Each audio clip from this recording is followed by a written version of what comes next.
Magical broken jeep.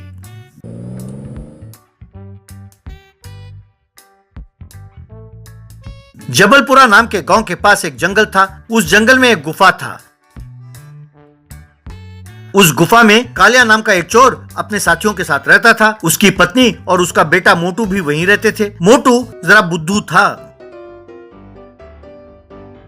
Kaliya और उसके साथी घोड़ों पर सवार होकर चोरियां करके आते थे।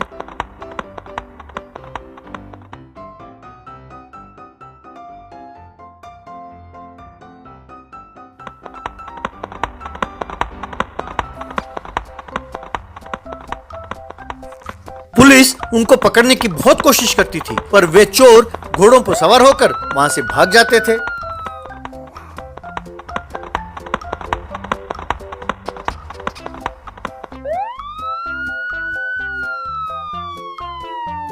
एक दिन गुफा में मोटू की माँ उसको खाना खिलाती हुई, बेटा मोटू मुंह खोलो, खाना खिलाती हूँ। यू बात बात पर रुटेगे तो मुश्किल होगा बेटा। हाँ जी सुनो, ये फिर से रुट गया, जरा देखना इसे।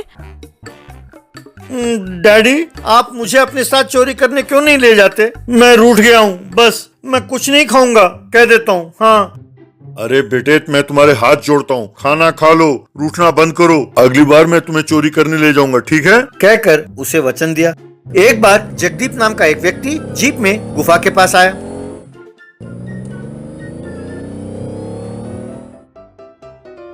उसे देखकर कालिया की पत्नी, आओ भाई आओ, कैसे हो? माँ और बाबूजी ठीक है ना? मामा जी आए हैं, मामा जी आए हैं। मामा जी आपका जीप बहुत बढ़िया है, मुझे बहुत पसंद है, वो मुझे दे दो ना प्लीज। अरे मेरे प्यारे भांजे, तुम फरमाइश करो और मैं ना दूं? अरे ये जीप लाया ही तुम्हारे लिए हूँ। जीजा जी और कितने दिन उस पुराने शोले सिनेमा की तरह घोड़ों पे सवारी करते जाओगे आप? वैसे आपको इतने साथियों की क्या जरूरत है? इनके लिए खाना खिलाना और तनख्वाह देना बेकार है, इसीलिए ये जीप लेके आया हूँ। क्यों साले साहब, कुछ ज्यादा ही बोल रहे हो। वैसे इस जीप की खासियत क्या है?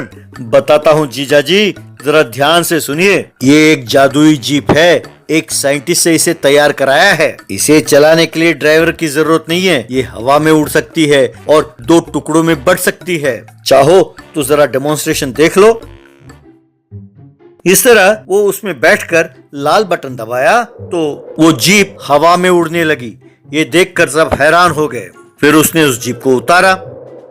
फिर मोटू से, बेटा मोटू तुम तेजी से दौड़कर आकर इस जीप को जरा लात मारो। मोटू तेजी से दौड़कर आने लगा तो उसने हरा बटन दबाया। तब जीप 2 हिस्सों में बट गया। बेचारा मोटू मुंह के बल गिर गया।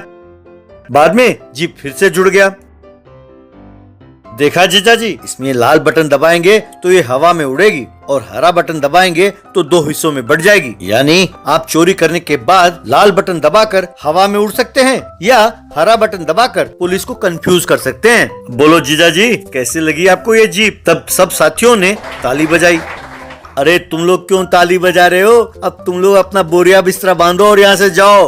अब तुम सब अपने फालतू घोड़ों को लेकर जाओ और कहीं करतब तमाशा दिखा के गुजारा करो। बड़े आए हर बार मुझे बुद्धू कहकर सलाह देने वाले। जाओ जाओ। हाँ यार, तुम लोगों को मेंटेन करने के लिए मेरे बहुत पैसे खर्च होते हैं। अब तुम लोग सब जाओ यहाँ से। अब मुझे तुम लोगों से कोई काम नहीं है, जाओ जाओ। तब बाकी सारे चोर नाराज होकर चले गए। अगले दिन मोटू, डैडी जी आपके बाकी सब चोर साथी तो चले गए, अब मैं आपके साथ ही रहूंगा। चलो आज ही चोरी करने जाते हैं। हमारे जीप को देखकर पुलिस हैरान हो जाएगी। मामा जी आप भी हमारे साथ आओ और मेरा टैलेंट देखो। इस तरह तीनों वहां से चल पड़े। वो तीनों एक बैंक में जाकर बंदूक दिखाकर बैंक को लूटने लगे। ए बैंक मैनेजर, तुम तुरंत पुलिस को फोन करो, उनको मैं अपना टैलेंट दिखाऊंगा। डैडी मामा जी चलो चलो चलते हैं। बाहर जीप में बैठकर पुलिस का इंतजार करने लगे। अरे भांजे, पुलिस के आने से पहले भाग जाते हैं, उन्हें अपना टैलेंट बाद में दिखाना। अरे आप रुको तो मामा जी, आप कुछ नहीं जानते। भाई इतनी दूर आए हैं, उन्हें ना दिखे तो ये कैसा हो सकता है? वो देखो, वो आगे आगे। तभी पुलिस की जीप वहां पहुंची। तब ये लोग अपने जीप में जाने लगे तो पुलिस उनका पीछा करने लगी। उसने लाल बटन दबाया तो जीप हवा में उड़ने लगी। पुलिस भी बिना रुके उनका पीछा करने लगी।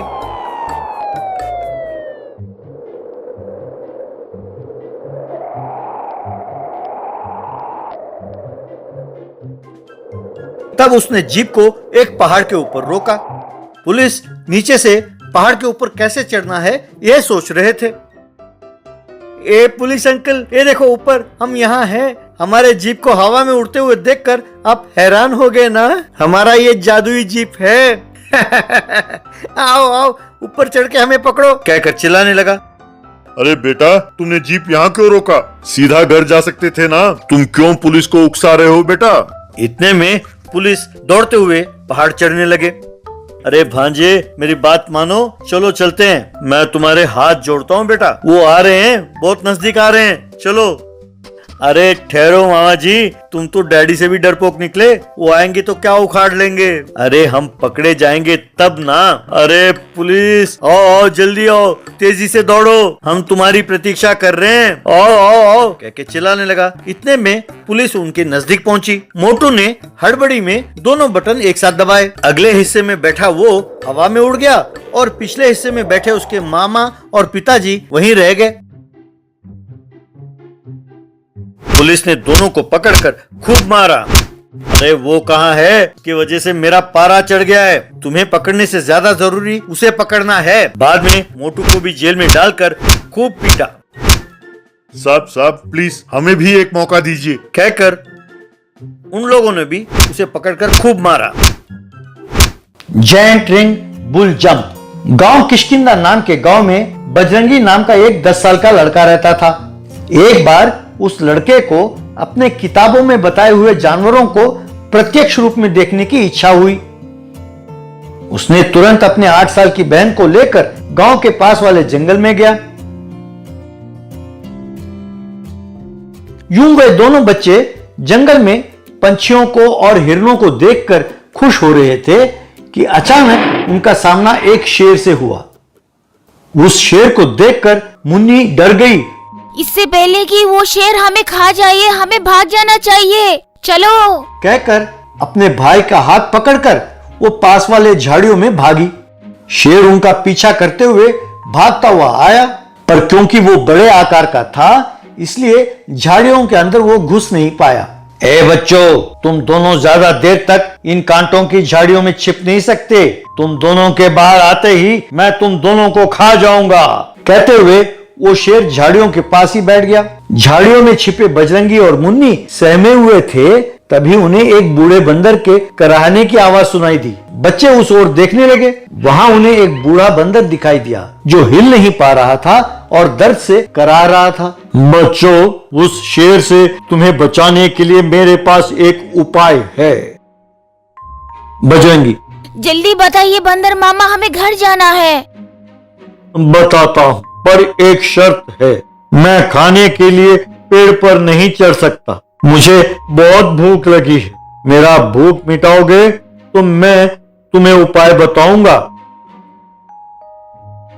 तब मुन्नी ने अपने बैकपैक में से फ्रूट्स और ब्रेड निकालकर बंदर को दिया। तब बूढ़े बंदर ने खुश होकर एक जायंट रिंग उन बच्चों को देकर, बच्चों, ये एक जादुई रिंग है। इसमें से कोई जानवर छलांग मारे तो वो दूसरे जानवर में बदल जाएगा। तुम दोनों जाओ और उस शेर को इस रिंग में से छलांग मारने के लिए उकसाओ, तब वो कोई और जानवर में बदल जाएगा। तब तुम दोनों जीवित बचकर घर जा सकते हो।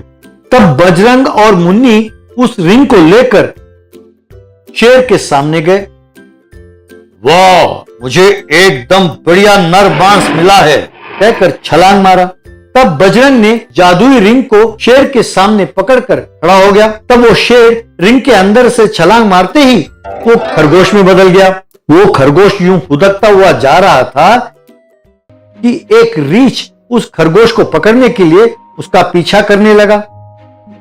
भैया, उस खरगोश को बचाओ। तब बजरंग ने रीछ को उस जादुई रिंग में से छलांग लगाने के लिए मजबूर किया। तब रीछ घोड़े में बदल गया। तब उस खरगोश को बचाकर दोनों बच्चे उस घोड़े पर बैठकर अपने घर चले गए। कुछ दिनों बाद उस गांव में एक बाघ आया। उस बाघ को देखकर रेहड़ी में फल बेचने वाला थर-थर कांपता हुआ पास वाले बिजली के खंभे पर चढ़ गया।